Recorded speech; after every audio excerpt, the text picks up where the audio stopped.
seems to be incredibly powerful. Chen on the solo lane, later on jumping into the back line. You have Lunara for the constant damage, 2 heroes that can provide her not only with heals, but at the same time another 2 that create space for her. I am loving MVP Black's draft at this point. You're missing one thing here. L5 has a Hooligan, and it's all that matters.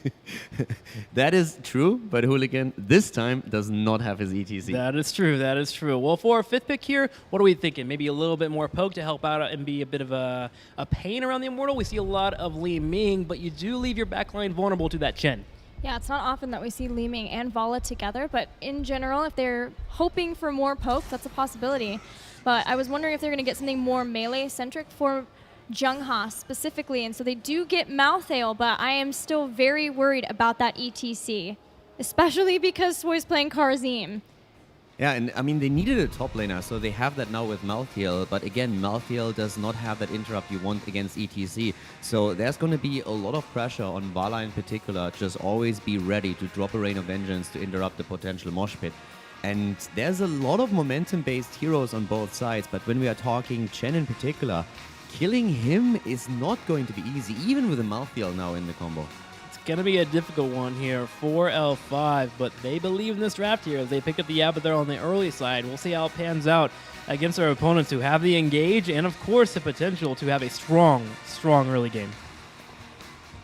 Here we go into game number 3. L5 currently leading 2-0 with that 1-game advantage. MVP Black in the red. Tist, Kyocha, Reset, Sake, and Rich.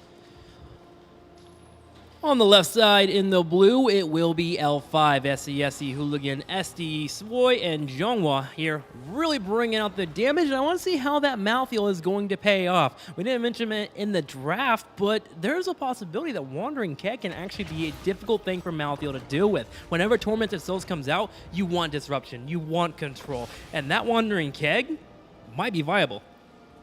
We'll see if Rich wants to play that. It is interesting to see Rich back on the Chen. He played Chen earlier today on Battlefield of Eternity. Absolutely destroyed Tempest, but that was a problem hero for him at BlizzCon, one of the most difficult ones for him, and that was really the first time that we saw not only Rich struggle with the hero, but MVP Black struggle as much as they did, not making it to the Grand Finals in all of 2016. Well, L5 believing that they're going to lose out on the laning phase if they move into on the early side of BOE. It's a small one, but it's one that you can definitely get chunked in. They decide if they're going to lose, we might as well move forward and break down a fort. Putting 4 in the top here, Abathur's in the bottom can still get a slight experience that will become later on, and we have a fort race to start off with.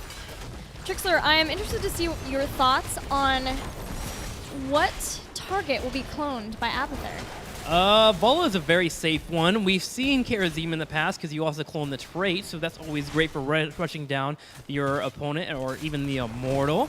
Malthael is decent, actually. We've seen that in the past, but I think Vala is the go-to right away.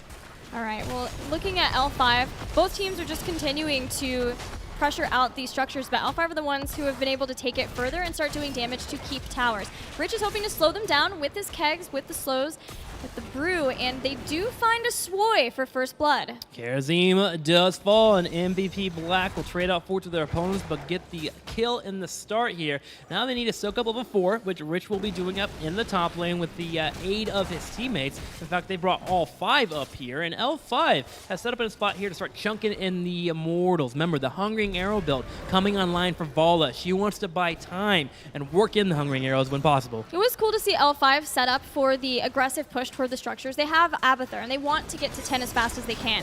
MVP Black is most potent on Battlefield of Eternity. When they get a huge lead on the first Immortal, they take out structures, and then they can win off of heroic abilities. So that gives L5 extra time it gets them caught up closer to getting heroic abilities, and taking out Chen will help with that as well. Man, underestimating the strength of what a Malthael can do. Chen falls pretty quickly to Mouth, and Vala bringing out that quick upfront burst from the Hungering Arrow. Rich falling here. It's a 1-for-1 in kills for our teams, but so far, L5 is doing a much better job defending their area than I assumed they would. Swoy moving in, Tisk getting some damage on the side as Malthael will chase him down. Malthael continues to be a bane in those warriors' existence. I'm wondering what we'll see from him at level 7, if we'll have Touch of Death to reduce the healing, especially if Ancestral Healing. Sometimes Jungha has played a Wraith Strike build that I have not really seen anybody else play, getting Mortality to do some percent-based damage, and that may come in handy versus the Double Warrior, but I'm not sure that that will be as effective as using Touch of Death, so I'm thinking that we'll see the more standard play I here. wouldn't mind the healing reduction, especially against an Ariel. It's so helpful being able to get those few moments to where that burst heal doesn't pop out. Jungwa and crew, though, keeping up with the race, moving in forward. Jungwa has the Avatar hat. Swoi diving in, putting some pressure on Reset. Reset low on mana, but remember, he's got auto attacks turning around, and Hooligan taking some pressure as Tyrael is going to fall, but so will SCSE. Rich using that Illidan-esque style hero in Chen to body block 2 people and give those kills. Now MVP Black has a moment to catch up in the the Immortal health. That they will, and remember the halftime show has already hit, so they can go ahead and focus it as much as they would like. ETC doing a wonderful job peeling on the opposing Immortal, which prevents that Kerosene from coming in and putting some DPS down. MVP Black will take a massive lead here on the first Immortal after securing 2 of the takedowns in the middle. That Chen death was but a blip in otherwise the normal plan for MVP Black to get the first Immortal, to take out structures and start the snowball. As of now, Abathur has kept L5 neck and neck in experience with MVP Black. That's and L5 right. continuing to put the aggression on. Oh, I love that little maneuver there from Yeah. L5. They got aggressive towards MVP Black, saying stay back, buy themselves some room so they can focus down the shield and get the Immortal into melee range, which makes it much easier for Vala to work in the Hungering Arrows and then their melees to also help burn the Immortal. Remember, Malthael on that Reaper's Mark, he's very helpful on burning Immortals. Yeah, that was so awesome to see that maneuver from L5, and that has allowed them to lose only a tower with that first Immortal. Reset getting chunked there. And remember, when that level 7 talent comes on and double Hungringer comes out, if Reset makes a mistake like that again, SCSE will burn him down. One of the great things about Hungering Arrow is that it's so good in one-on-one duels because you get that chunky potential. It's actually kind of crazy. When you're facing Hungering Arrow, you want to group up and spread out the damage, but Lunara being a little bit too far out of position, you saw the potential of what could happen. But speaking of level 7 talents, now Lunara has Splintered Spear, and so that will allow her to make sure that she can control the positioning of a lot more opponents at once. Also, we have a change up in the Chen build, going for the Donkey Kong build. Ooh. Probably very likely comboing the slows along with Lunara, so once she has unfair advantage at 13, she can shell out a lot more damage. Oh, Tiz taking some damage here. Swoi won the chase. Hooligan, though, has gone in for a reset kill as well. Hooligan being traded out. Tiz has Power Slide. He's coming in. Swoi and crew need to be careful. The Kyocha finally does fall, and Tiz decides maybe engaging's not a good idea. L5 understanding of the power that they could get with Tyrael Archangel's Wrath, giving them another kill. But this whole time, Elusive Brawler and Rich is just content to keep sieging up on the towers. So far, L5 has been actually pretty impressive in this matchup. Maybe I underestimate the strength of what a Malthael can bring to the field, especially when you have double tanks on the opposing side. Both Chen and ETC have been struggling to handle the damage coming forward, even with double support to back them up. But with Lunara having that 7 here, finally we should be able to have more damage spreading out amongst their opponents. But if L5 keeps up with the pressure and beelines for one target, kills will keep rolling in. MVP Black went straight for their Shaman and did get those. They're going to use the side-soaking Rhaegar we've seen from them a few times to clear out the Khazra for L5. L5 immediately needed to get onto the Immortal. They still have time to get their Shaman potentially if there's a defensive spawn here, but because it was offensive and they needed to clear out the Immortal and keep up with MVP Black, they had to give up their Shaman at least initially. Maybe MVP Black shouldn't be racing here, as L5 is actually putting up a pretty strong case with the Kerosene, Malthael, and Hungering Arrow build from Vala. Now, defense is the name of the game here, as the Immortal spawns on the left side for L5, MVP Black is on the right. MVP Black has the bodies here to posture up and have that concave. In fact, Rich is diving in. Uses Elusive Brawler, so that's down for another few Rich? seconds. Rich is getting low. There's no Storm Earth and Fire yet. Hooligan dives on top of him and takes him down. There's a lot of poison damage on L5, but they're still hanging in there. Rich pour on health there, does fall, and Tiss on the right side taking pressure as well, hoping to move forward, does proc it straight for the armor, reset, finally getting the damage out that he wants, a Splinter Spear, hitting multiple targets, but Kerosene from Swoi gives just enough healing for L5 to escape, but room has been bought. MVP Black turns towards the Immortal. Yeah, it's great that MVP Black realized that, yes, they did lose Chen initially, but because of the damage Reset did, they were still able to get into the Immortal and do some more damage. But L5 is healed up. They want to get back into this. Rich now has respawned, dives on top of Swoy, reset. Can he get that last kill? He does. Here's Rich. Rich looking for more here as he sees SCSC and Zhongwa, but they are retreating as quickly as possible. Rich finally does jump on in with an Abathur hat. We should be able to have SCSC get away. It's going to be close, but he finally does escape and will Hearthstone home. Here's the good news for L5, though. They have lasted long enough. They will be able to get level 10, even though MVP Black grabs the Immortal that will be pushing top lane.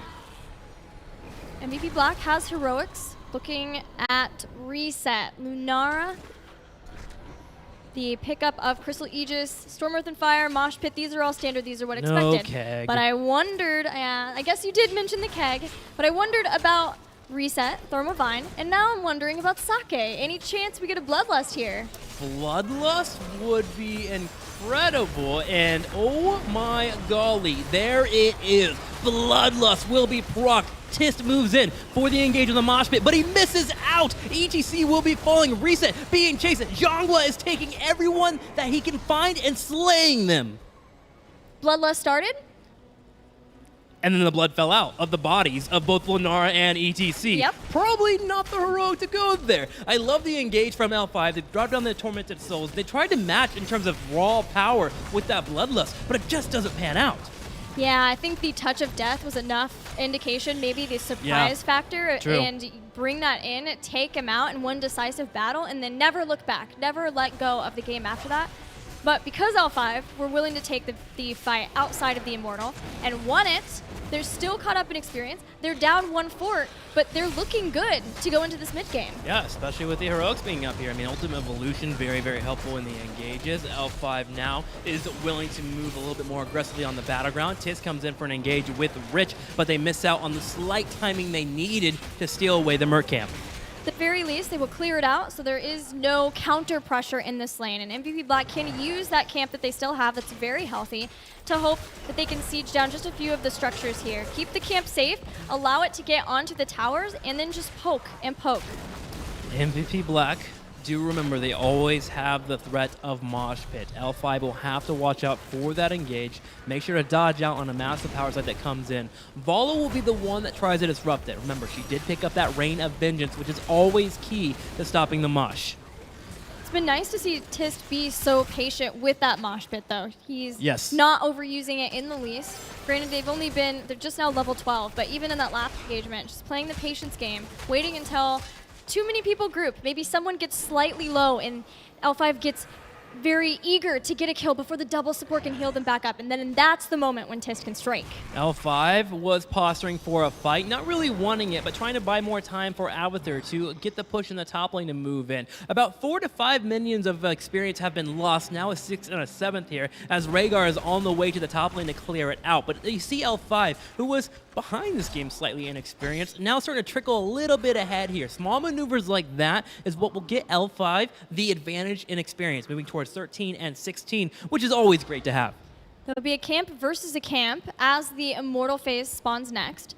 MVP Black leaving Rhaegar, at least initially, up to clear out the camp and the wave from L5. Make sure they get as many, looks like minions, as they possibly could to get them to the 13 tier. The rest of them, though, they are now respecting the sheer power that L5's composition has in bringing down the Immortal. I need MVP Black to get aggressive here. Evolve is going to be on the side, constantly dropping out the Hungering Arrow. You're going to have Malthael as well, who can be dropping in his own Reaper Mark from afar. In the actual poke war, L5 has the advantage. MVP Black makes a call to bring Rhaegar to the top to start working on the Immortal, but that will indicate to L5 they can move in, and they do.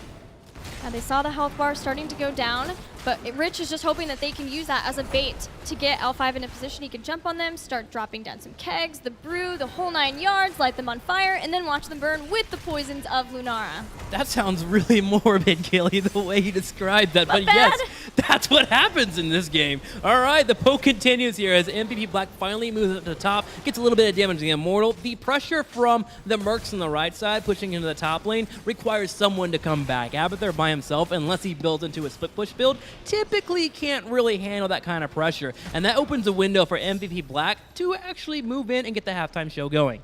Defensive spawns for the teams. L5 has time to salvage this Immortal phase.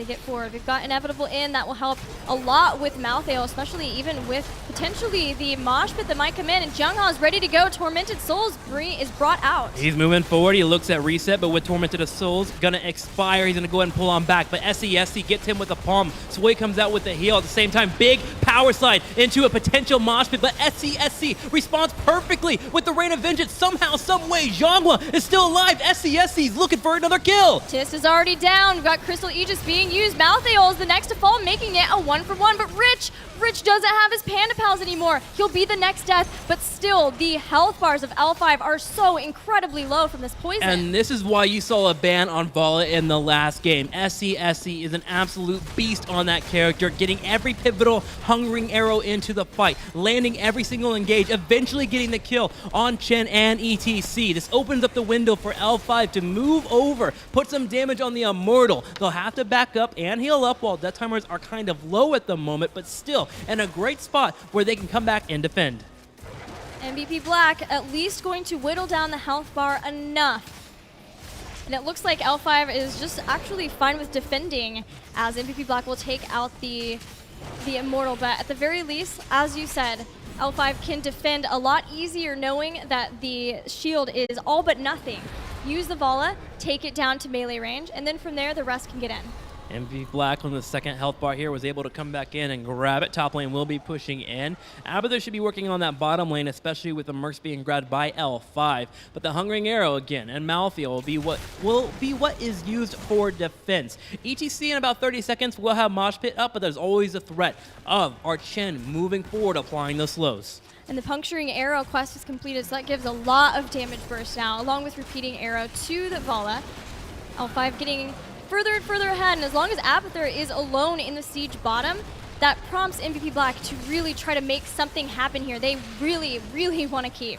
L5 needs to be careful, though. They can't lose multiple members. It's going to be that Malthael used for the ultimate evolution. Here comes the engage. Automatically, Hugin's on that back line. Storm with some fire, looking for SESC, but Swoy doing his best to connect. Sanctification keeps L5 healthy as they chase down the rest of MVP Black. Rich pops out of Storm Earth and Fire with a full health bar, and SDE will lose the clone, but L5 lose the keep. Incredibly close fight there. L5 again losing the keep, as you mentioned, and MVP Black seems to be going for the strategy of trying to bleed out their opponent. Barely winning out on the Immortal phases, but through 3 phases here now, they have gotten through a fort and a keep. Because remember, in the early game, they actually took a fort down in the bottom left. So 3 Immortals, it has cost them here to finally move into that keep. But still, almost 16 minutes in here, it's not too shabby to have that pressure constantly happening in the top lane. Yeah, and it's really nice that MVP Black have been able to keep up with Abathur despite long brawls around the Immortals and staying. And Rich is going to continue that brawling. Tist moving on through the side, hoping that he can flank. There is a palm available in case someone does get focused down. Rich will be the target here on the left side. SCSC is kiting away. Hooligan will be able to get away from the fight.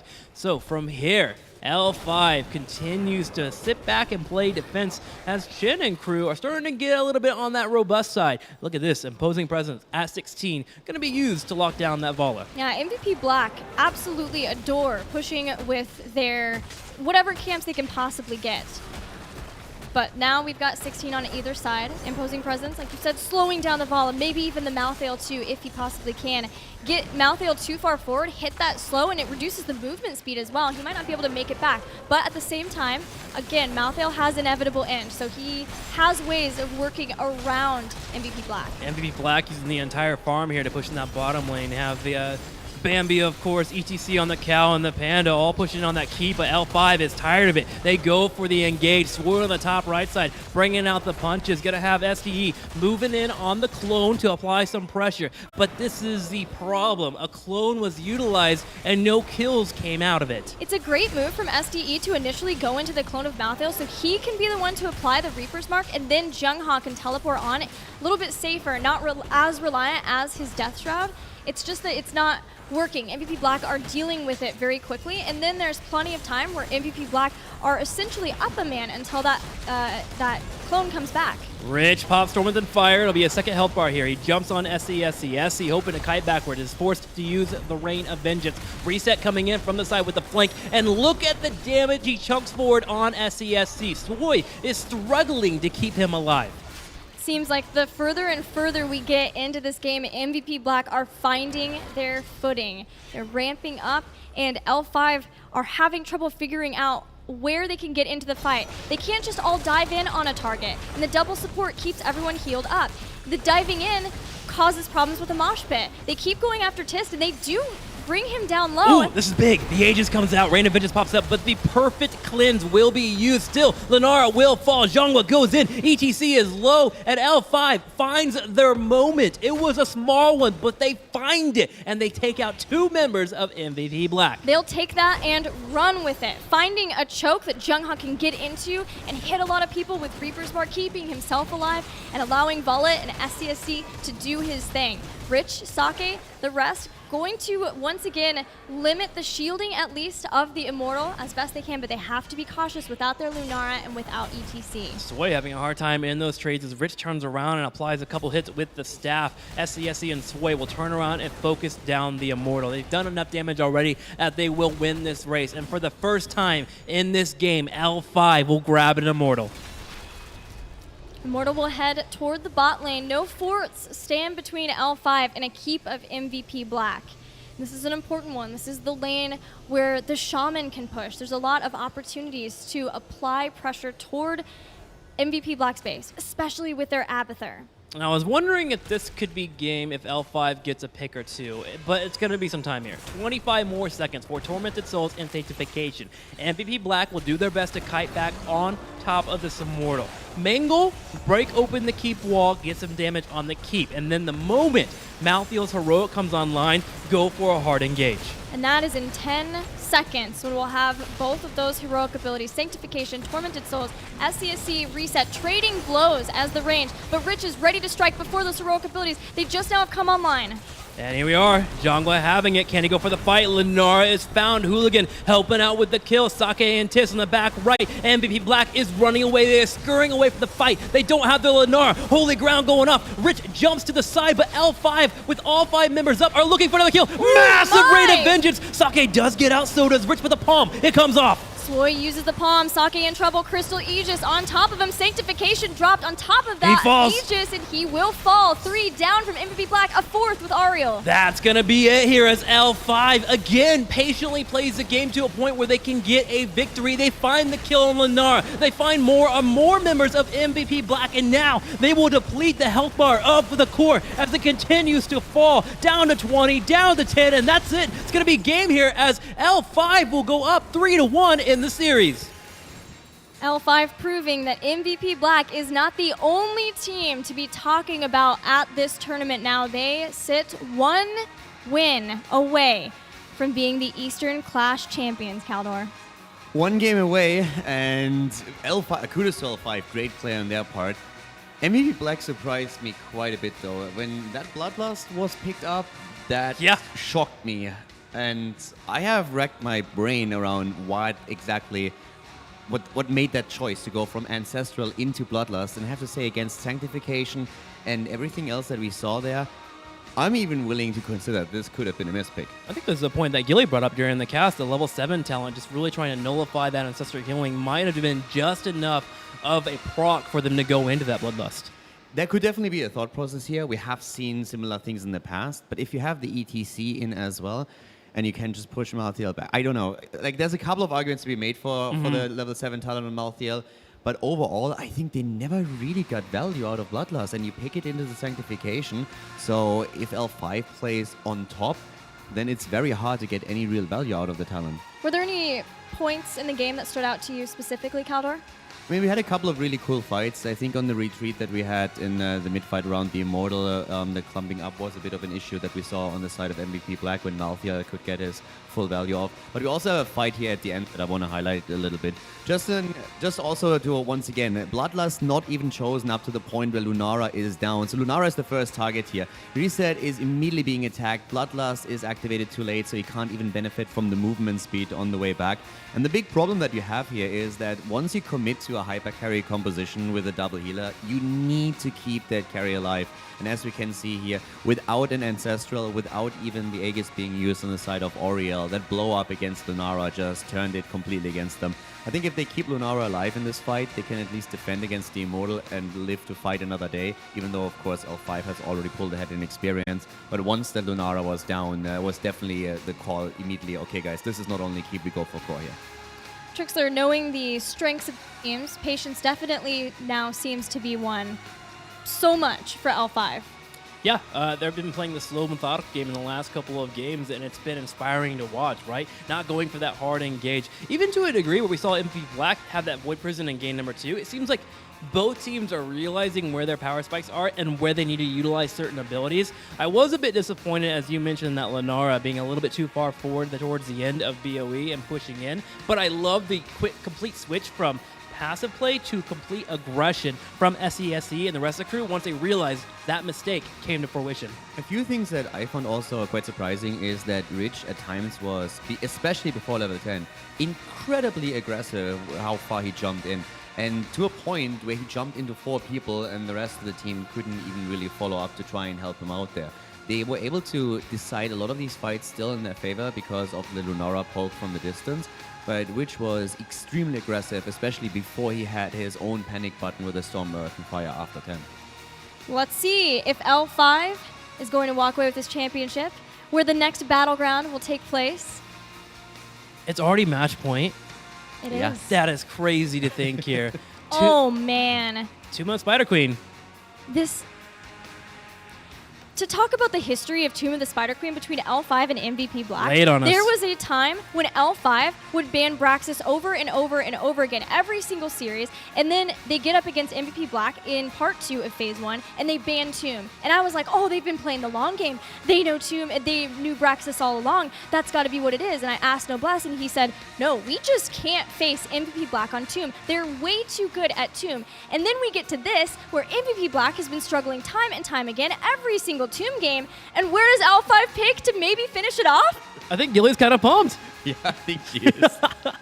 It's so cool. It is very it's exciting. Such a call out. Yeah, it really is here as we're about to go into Tomb of the Spider Queen. And with that being said, do you think MVP Black can go back to pulling the beast out? I definitely think they can. I think they had a lot of moments on the last map where they really showed a very good coordination and where they could have pushed it even further. So I actually had them pegged as the winner in the last series. I just think a few of the fights that they took were a bit unnecessary and overly aggressive. But I like their team fighting and the coordination still quite a lot. So a battleground like Tomb of the Spider Queen can really cater towards them if they play towards that aggression again. Well, Ariel was left unbanned in the last matchup, but I don't think you can get away with leaving her open on Tomb of the Spider Queen. It's one of her best battlegrounds where she can be very effective on. Her movement between the middle and the top lane and the ability to get your hope to really churn out the healing is too effective. But we'll see if MVP Black or L5 decide to risk it. Uther ban, first of all. Okay, so this time we have a lot of options all of a sudden for both of these teams, with Oriel most likely going to be the next target. We have again a choke towards the supports, but at the same time we have Illidan open, we have Genji still open, and we have a snap Genji lock for MVP Black. They lost one map so far with Genji, and it was against L5 in this very series, but they still believe in the power of the ninja. Resets Genji is what L5 or what MVP Black now believe in. Going back to something that is at least one comfort for them. We'll see how far that stretches now that they are 3 games down to L5. The only time that Genji has lost is when Ariel and Tassadar was available, and it was against L5. Ariel, one of the main issues, was taken away here now. So they got to be feeling nice and confident. L5 on the other side, looking towards the gray main. And the other part of the combo that we did see beat Genji, Tassadar. Very cool combo to open up with. Greymane excels on the battleground. He offers everything that you want. The burst damage against targets that you isolate. He allows you to go deep into the opponent's backline. And he also has the wave clear if your opponent focuses more wave clear overall. Tassadar, of course. The vision around the turn-in points, always fantastic. And the double support has come into play so many times here already. So this opening for L5 is not only extremely strong, it's also very flexible. Flexible, bringing in the wave clear, got the damage set up. Can see that Archon later on. I'm still holding out for a force wall game from one of these Asian teams, but yet we have got it, so expecting the Archon. Yeah, this is the one thing that also disappoints me a bit as well. All the combos where they use Tassadar, Archon made perfect sense, but personally I absolutely love when you have Force Wall chosen on a map with narrow corridors and the team absolutely exploits this. And this is something that we see more so in Europe and North America right now. I would really love if one of the Korean team drafts a composition that caters towards that isolation. Guys, I mean, Force Wall is pretty cool, but why Force Wall when you can dimensional shift in the backline, Archon up, and throw down? That's how Korea plays Tassadar. I mean, you're not wrong. Lockdown has been pretty darn impressive on that Tassadar. He inspires me to dive into 5v1, so I may do that once or twice in the future. Rip. I've gone too far. You've inspired me. But yeah, I agree with you. The way Tassadar's been played this tournament has been very impressive. I just, I miss the Force Wall, man. I miss the lockdown, the you shall not pass. But we do have Malfurion and ETC picked up. ETC, again, becoming a staple of this tournament. And the reasons why, if you have a support behind you, bringing out the heals, and you're able to get those engages from the fog of war, you can always be impressive. Yeah, and ETC with the Mosh Pit was also one of the heroes that we saw on the last map, and we talked a lot about him.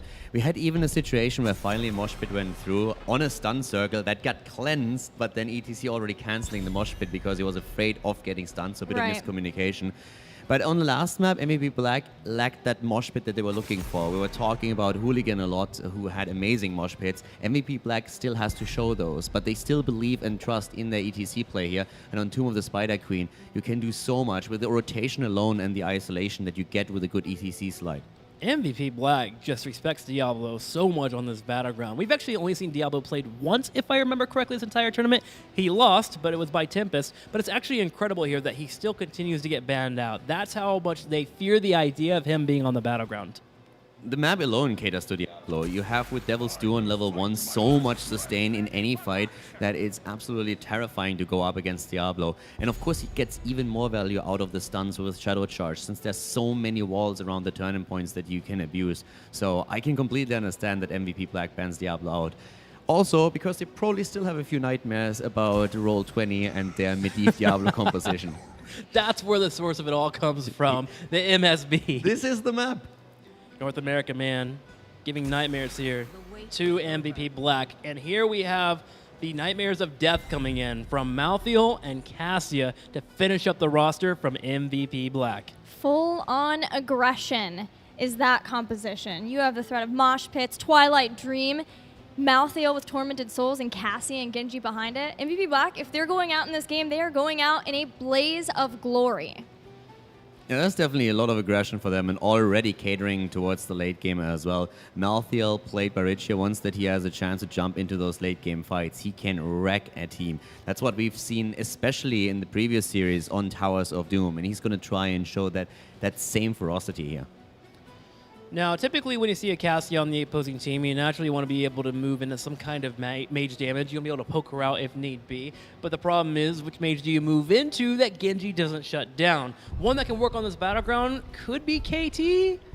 Yeah, I would also not really mind to see maybe even Serial being taken. Okay. That's not quite what I was thinking about here.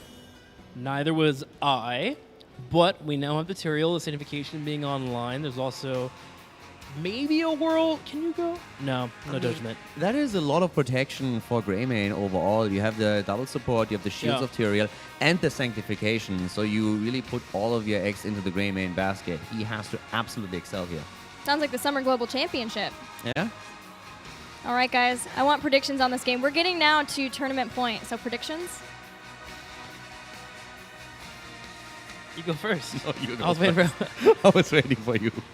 I actually think MVP Black, but I could see a world where L5 shuts down every team fight with the certification into a Murd and being a pain. Worst All cop right, out so ever, Trickster Caldor? is once again just like trying to play it safe. dance I around lay the it bush. down. It's MVP Black who wins here. All right, let's do it here. Going straight up into this fourth game. It's going to be MVP Black taking on L5, and MVP Black is here on the right in the red. Malthael, Malfurion, ETC, Cassia, and Genji will be their composition. And they are on the ropes. because of their opponents. This team, L5, one game away from becoming the Eastern Clash champions. SCSC, SDE, Jeongha, Hooligan, and Swoy. Lockdown already starting with that Psystorm build. He just loves it for pretty much any battleground he can move into, but I do enjoy it here on Tuma Spider Queen. Relatively easy to stack up on those minions as you move in between multiple lanes, and they are stacking up the minions here on their side. This allows them to be a little bit more defensive. Usually it's pretty good against Stitches and even an ETC where you can play a little bit more reclused on your side of the battleground on that first wave. Yeah, safety is the name of the game for L5. We talked about it in the draft. MVP Black drafted full aggression, doing what they love, which is just brawl and brawl. With the composition that they have, they'll be looking for those early picks. ETC with the follow-up routes from Kyocha. They are hoping that they can get those early picks, get the first turn in, get a second right after that, and make it an unwinnable situation from there.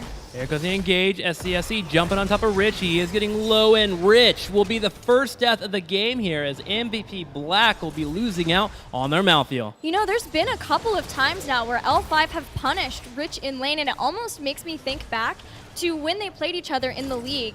And Rich bullied Jeongha a lot. I think about Dragonshire with Jeongha playing Dahaka against Rich's Malthael. It almost feels like they're bringing it to Rich a little bit, saying, you are not the only person. You're not the primary solo laner. We are going to punish you if you play that aggressively. Yeah, and I mean, there have been rumors where Rich may be in spots where if he gets picked off a couple of times, he might be a little bit prone to tilt, getting a little bit too aggressive, and you're right, that could be something that they are trying to tap into on this matchup. So Malthael will have to be a bit more safer in that bottom lane, as the middle lane will be contested by both of our teams. Looking into so far on the talents, nothing too crazy jumping out for our teams. Stormbolt once again from the Muradin, but we're expecting a lot more here in Korea. Yeah, a whole lot of building up the Stormbolts for more.